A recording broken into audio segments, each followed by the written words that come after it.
Muy buenos días, hermanos. En el devocional del día de hoy vamos a estar continuando con el estudio de la carta a los Efesios y vamos a estar viendo la segunda parte de aquel tema que dio Emanuel, Emma Cabrera el día viernes sobre la santidad de vida.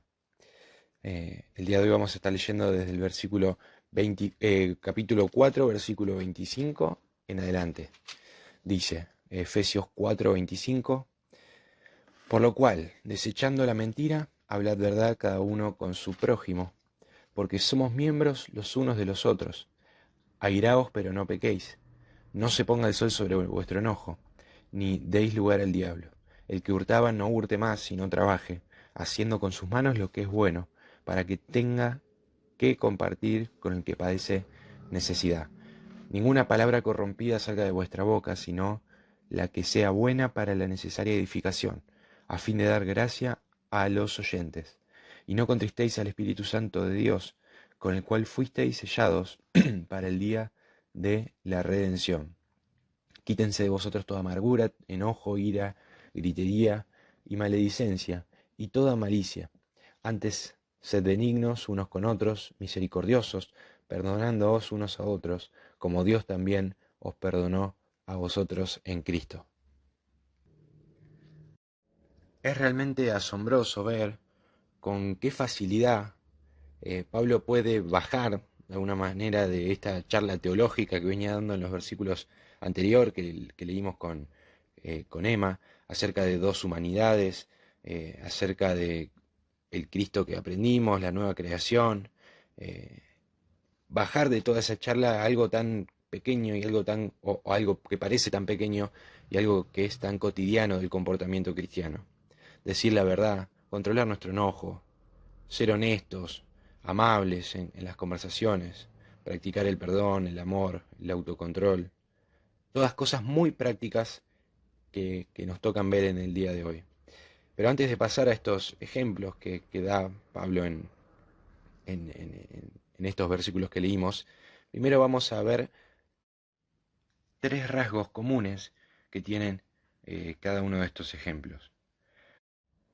En primer lugar, todos estos ejemplos se refieren a nuestras relaciones o tienen que ver con nuestras relaciones. La santidad no es una condición mística que se experimenta en la relación con Dios y que está aislada de lo que tenemos en relación con nuestros hermanos o con los demás seres humanos. De hecho, en varias ocasiones vimos que Pablo menciona que estos males que tienen que ser evitados son todos destructores de la armonía o de la unidad de los creyentes. En segundo lugar, también cada ejemplo se equilibra, como vamos a verlo ahora, con una prohibición negativa junto con un mandamiento positivo correspondiente. No es suficiente despojarnos del viejo hombre, del viejo ropaje, sino que también tenemos que ponernos ropa nueva. No es suficiente abandonar la mentira, el robo, a menos que empecemos a decir la verdad o empecemos a trabajar duro.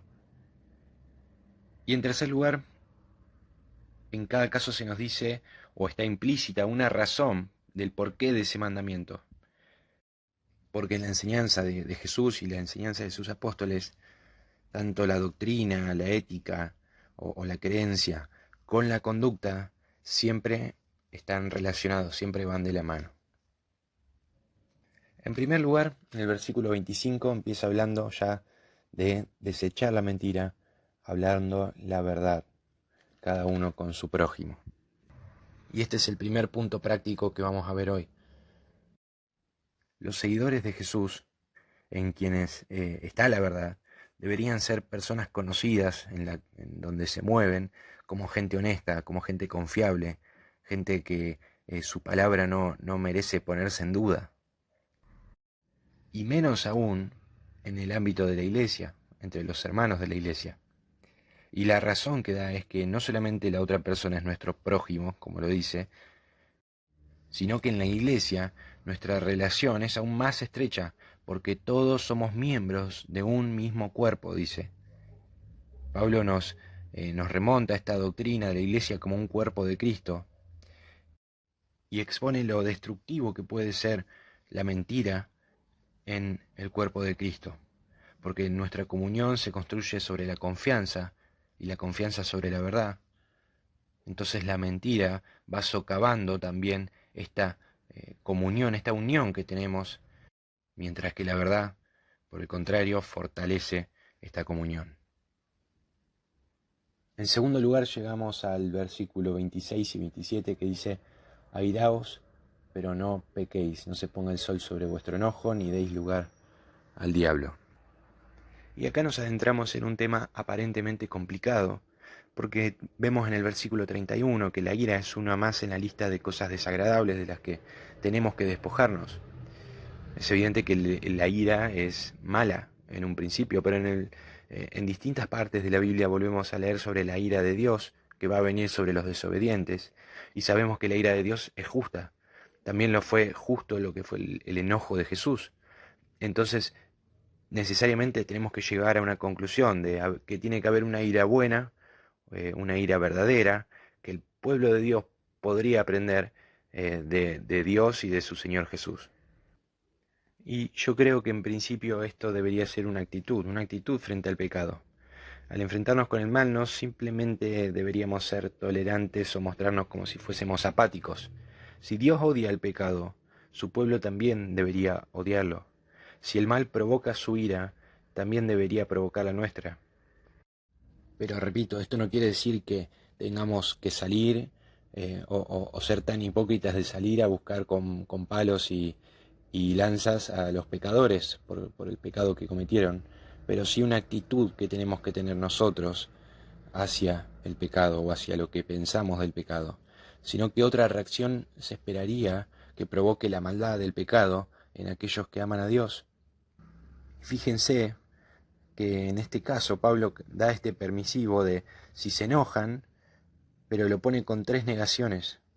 Primero dice: no pequéis, no pequen. Debemos estar seguros de que nuestra ira no es algo que produce el orgullo herido, nuestro rencor, nuestra malicia, nuestro ánimo de venganza. En segundo lugar dice que no se ponga el sol sobre vuestro enojo. No dejen que el sol se ponga mientras aún están enojados. Y acá hay que tener cuidado a la hora de interpretarlo, de no hacerlo de una forma literal, porque si no, en ese caso, aquellas personas que viven en Groenlandia o que están en alguna base en la Antártida tendrían entonces 6 meses sin que el sol se ponga, por lo tanto podrían estar eh, enojados durante 6 meses, y claramente no es esto en lo que estaba pensando el apóstol Pablo a la hora de escribir la carta.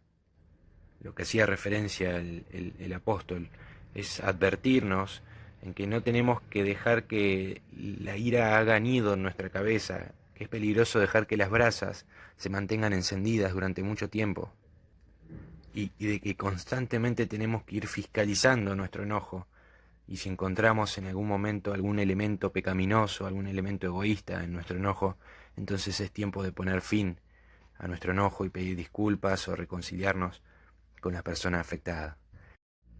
Y la tercera negación que usa Pablo es: no le den cabida al diablo, porque sabe qué fina que es la línea entre la ira correcta y la incorrecta, qué fácil es airearse y pecar, y qué difícil es para las personas manejar responsablemente su ira o su enojo. El diablo anda alrededor de la gente enojada, esperando poder aprovechar esta situación para su propio beneficio, provocando el odio, provocando la violencia o abriendo una brecha en esta comunión entre los hermanos. En tercer lugar tenemos: el que hurtaba, no hurte más, sino trabaje haciendo con sus manos lo que es bueno, para que tenga que compartir con el que padece necesidad. No roben, más bien trabajen, de alguna forma lo podríamos decir. En este caso el apóstol va más allá de la prohibición y también le saca las implicaciones positivas. No es suficiente que el que robaba deje de hacerlo.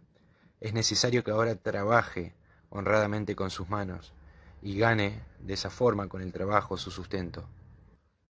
Y de esa forma no solamente buscará el sustento de sí mismo o de su familia, sino que también podrá compartirlo con los necesitados, como dice el mismo versículo, en lugar de vivir en la comunidad como lo hacen los ladrones, va a empezar a contribuir con la comunidad. El cuarto lugar dice, no utilicen su boca para el mal, dice el versículo 29, ninguna palabra corrompida salga de vuestra boca, sino la que sea buena para la necesaria edificación, a fin de dar gracia a los que escuchan. El apóstol pasa de hablarnos del uso de nuestras manos a hablarnos del uso de nuestras bocas. Así nos dice que tenemos que evitar toda conversación corrompida, obscena, dicen en otras versiones de la Biblia. Pablo acá usa una palabra que se utiliza para hablar de los árboles y de las frutas en descomposición, que cuando se aplica así al habla, sea que se refiera a la deshonestidad, a la falta de amabilidad o a la vulgaridad, implica algún tipo de daño hacia el que está escuchando, como también lo dice el versículo. En lugar de hablar para dañar, para destruir, nuestra palabra tiene que ser utilizada para la edificación, es decir, para ayudar a la gente a crecer. Entonces nuestras palabras van a ser de bendición para aquellos que escuchan. Y por último, el último punto, vamos a resumirlo en el versículo 31 al 32, diciendo, no sean poco amables o amargados, sino amables y amantes. Y en estos versículos tenemos una serie de 6 actitudes y acciones desagradables que tienen que ser abandonadas enteramente. En primer lugar, tenemos la amargura, que es tener un espíritu o un lenguaje agrios, desagradables, cínicos. La ira, el enojo, la gritería, es decir, gente que se alborota, que alza su voz en peleas, que comienza a gritarle a los demás. Las calumnias, que sería la traducción de maledicencia, calumnias, hablar mal de otros, especialmente por detrás, a las espaldas, y por lo tanto difamarlo o destruir su reputación. Y malicia o mala voluntad, esto de buscar o de tramar el mal en contra de la gente. No tiene que haber lugar para estas cosas desagradables en la comunidad cristiana. Tenemos que rechazarlas totalmente. Y en su lugar, deberíamos darle la bienvenida a la clase de cualidades que caracterizan este comportamiento cristiano o que deberían caracterizarlo, que es el comportamiento de Dios y de Cristo. Debemos ser bondadosos y compasivos unos con otros, como dice el versículo. Debemos perdonarnos mutuamente. Acá la palabra en el literal habla de actuar en gracia los unos con los otros. Por lo tanto, debido a esta misericordia de Dios, a sus acciones generosas para con nosotros, debemos imitar a Dios como sus hijos. Así como un niño imita a sus padres, también debemos imitar a nuestro Padre Dios, así como también Jesús nos dijo. Y fíjense que también dice como Dios también os perdonó a vosotros en Cristo. También debemos seguir a Cristo y llevar una vida de amor, así como Cristo nos amó y se entregó por cada uno de nosotros. Es notable esto que habla Pablo, presenta estas instrucciones morales y le resulta natural o menester mencionar a las 3 personas de la Trinidad. Nos dice que imitemos a Dios, que aprendamos de Cristo y que no agraviemos al Espíritu Santo. Entonces, ya para resumir, vemos los 5 puntos prácticos que nos dice este pasaje. No mientan, sino digan la verdad. No os airaos, pero no pequen. No roben, más bien trabajen y den. No utilicen su boca para el mal, sino para el bien.